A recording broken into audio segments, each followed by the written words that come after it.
యేసుక్రీస్తు ప్రభు యొక్క అద్వితీయమైన నామమందు, సేవకులను అభిషేకించేటువంటి యేసుక్రీస్తు నామమందు, మండుచున్న దీపాల్లాగా తయారు చేసేటువంటి యేసుక్రీస్తు నామమందు, ప్రతి జీవితాన్ని మండజేసే యేసుక్రీస్తు నామమందు మీకందరికీ ప్రేమపూర్వకమైన వందనాలు తెలియజేస్తున్నారు. దేవుని ప్రియ బిడ్డలారా, గత వారపు సందేశముగా మండుచున్న పొదలో నుండి, అగ్నిలో నుండి దేవుడు మోషేని పిలిచి, చల్లారిపోయినటువంటి మోషే యొక్క ఆశలు, చల్లారిపోయినటువంటి మోషే యొక్క జీవితం ఒక చల్లారిపోయిన బలిపీఠం అయి ఉండగా ఏ విధంగా అగ్నిలో నుండి తిరిగి రగిలింపచేశాడు గత వారపు సందేశంలో మనం చూచాం. ఈ దినం మరి యొక్క దైవ సేవకుని గురించి చూడబోతున్నాం. ఆ యొక్క దైవ సేవకుని పేరు సంసోను. ప్రియ దేవుని బిడ్డలారా, న్యాయాధిపతుల గ్రంథం 16వ అధ్యాయం 31వ వచనంలో చివరి భాగం గమనిస్తే, అతడు 20 సంవత్సరములు ఇశ్రాయేలీయులకు అధిపతిగా ఉండెను అని వ్రాయబడింది. మహిమగల ఈ గ్రంథాన్ని బట్టి దేవుని ప్రియబిడ్డలారా, దేవునికి నిండు మనసుతో కృతజ్ఞతాస్తుతులు చెల్లిద్దాం. వాక్యంలో గమనించినట్లయితే సంసోను అనబడేటువంటి ఒక మహా గొప్ప అభిషిక్తుని దేవుడు తయారు చేశాడు. అతడు ఇశ్రాయేలీయులకు 20 సంవత్సరములు న్యాయాధిపతిగా ఉండినట్లయితే దేవుని యొక్క వాక్యాలు చూస్తుంటున్నాం. ప్రియమైన వారులారా, ఫిలిస్తీయుల చేతిలో నుంచి విడిపించినటువంటి వాడు, ఫిలిస్తీయులను ఓడించినటువంటి వాడు, అత్యంత పరాక్రమవంతులైనటువంటి ఫిలిస్తీయులు, అత్యంత ప్రాచీనమైనటువంటి ఒక రేస్, ఒక వంశం అనుకుందామా, అలాంటి వారును గొల్యాదు లాంటి మహాబలాఢ్యులు, లేకపోతే ఎత్తైనటువంటి వారు ఉండేటువంటి వారిని గడగడ వణికించినటువంటి వాడండి. అంటే బలవంతులను పడగొట్టినటువంటి వాడు. ప్రియ దేవుని బిడ్డలారా, అంతేకాదండి, దేవుని యొక్క వాక్యంలో గమనించినట్లయితే ఫిలిస్తీయులను హతమార్చడమే కాదు, ఫిలిస్తీయుల చేలను తగలబెట్టినటువంటి వాడు, వారి యొక్క జీవనోపాధి లేకుండా చేసినటువంటి వాడు. అలాంటి ఒక మహా గొప్ప అభిషేకము పొందినటువంటి వ్యక్తి ఎలా తయారయ్యాడు? దేవుని యొక్క వాక్యంలో గమనిస్తే న్యాయాధిపతుల గ్రంథం 13వ అధ్యాయం 6వ వచనంలో సంసోను యొక్క తల్లి ఒంటరిగా ఉండడం, ఆ సమయంలో దేవదూత ప్రత్యక్షమయ్యాడు. ప్రత్యక్షమైంది దేవదూత అనేటువంటి సంగతి ఆమెకు తెలియదు. ఆమె ఏమనుకునిందంటే తనకు కనిపించింది ఒక దైవజనుడు అనుకునింది. అయితే ఏమని వ్రాయబడిందంటే అతని రూపము దేవదూతలాగా ఉందని వ్రాయబడింది. అతడు మిక్కిలి భీకరముగా ఉండెను అని వ్రాయబడింది.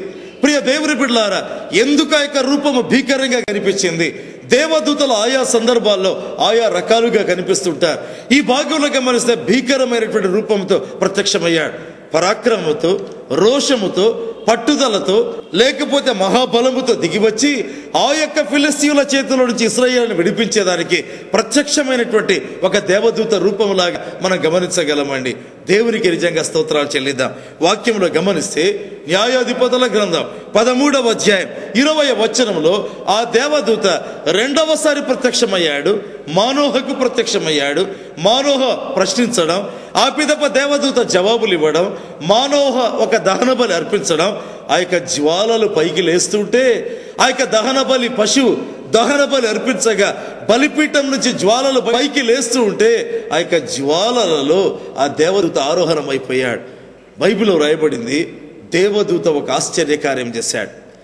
మోషేకు మండుచున్న పొదలో దేవుడు ప్రత్యక్షమైతే ఆ గొప్ప వింత ఏదో చూద్దామని మోషే బయలుదేరాడు. మోషేకు అది వింత, మానోహకు అది ఒక ఆశ్చర్య కార్యం. ఏంటండి? తాను చూస్తూ ఉండగా ఎవరో ఒక మనుషుడు అనుకున్నాడు, లేకపోతే దైవజనుడు అనుకున్నాడు. తీరా చూస్తే దేవదూత భీకరంగా అగ్నిజ్వాలలో పైకి వెళ్ళిపోవడం. ఏంటండి? అగ్ని జ్వాలలలో వెళుతుండేటువంటి ఆ యొక్క దేవదూత, నేను చెప్పగలను, ఆ కుటుంబాన్ని అంటించాడండి. వారి యొక్క విశ్వాసాన్ని అంటించాడు. మానోహ లేకపోతే మానోహ యొక్క భార్య, ఇరువురి యొక్క విశ్వాసాన్ని అంటుకొన చేశాడు. ఎంతకాలమైందో సంతానము లేకుండా, ఎంతకాలమైందో కనిపెట్టి ఎంతకాలమైందో ఇక సంతానము కలగరేమో అనుకుంటున్నారు. ఆ సమయంలో వారి ఆశలు తిరిగి చిగురింపజేసేదానికి, వారి యొక్క ఆత్మీయ జీవితంలో తిరిగి మంటలు రేపేదానికి ఆ యొక్క దేవదూత అగ్నిజ్వాలలో ఆరోహణమైతే అప్పుడు మానోహ భయపడ్డాడు. తాను దేవుణ్ణి చూచాడు అని భయపడడం ప్రారంభించాడు.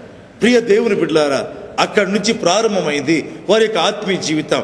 ఆ యొక్క దర్శనములో, ఆ యొక్క అభిషేకములో, లేకపోతే ఆ యొక్క అగ్ని జ్వాలలలో ఆరోహణమవుతున్నటువంటి యొక్క దేవదూతను చూచిన వారి విశ్వాసములో నుండి జన్మించినటువంటి వాడే సంసోను. ప్రియమైనటువంటి వారులారా, దేవుని బిడ్డలారా, అనేక సందర్భాల్లో పరిశుద్ధ గ్రంథంలో గమనించినట్లయితే దేవుడు అగ్ని పరిచర్య జరిగించినట్లుగా చూడగలం.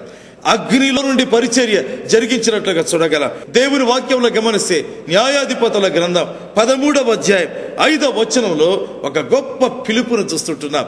ఏంటంటే ఆ యొక్క దేవదూత మాట్లాడుతూ ఫిలిస్తీయుల చేతిలో నుండి ఇశ్రాయేలీలను విడిపించుటకు అనేటువంటి మాటను మనం గమనించగలం. ప్రియ దేవుని బిడ్డలారా, ఆ యొక్క సంసోనుకు ఇవ్వబడినటువంటి పిలుపు ఏంటి? మొట్టమొదట తెలుసుకోవాలి. అనేక మంది దేవుని సేవకులు అనబడినటువంటి వారు ప్రపంచంలో ఉన్నారు. మరి ముఖ్యంగా భారతదేశం లాంటి దేశాల్లో ఉన్నారు. అసలు సేవ అంటే ఏంటి? విడిపించడం. సేవ అంటే ఏంటి? రక్షించడం. ఒకవేళ ఫిలిస్తీయుల చేతిలో నుండైనా, సంసోనులాగా, ఐగుప్తీయుల చేతిలో నుండైనా, మోషేలాగా ఆ విధంగా శత్రువైన సాతాను చేతిలో నుంచి విడిపించడము పరిచర్య అని దేవుని యొక్క వాక్యం చెబుతుంటే, అనేక సందర్భాల్లో తమ పిలుపును మర్చిపోయి, పిలుపును విస్మరించి కేవలము డబ్బు కొరకై తిరిగేటువంటి సాధనాలను మనం చూస్తుంటామండి.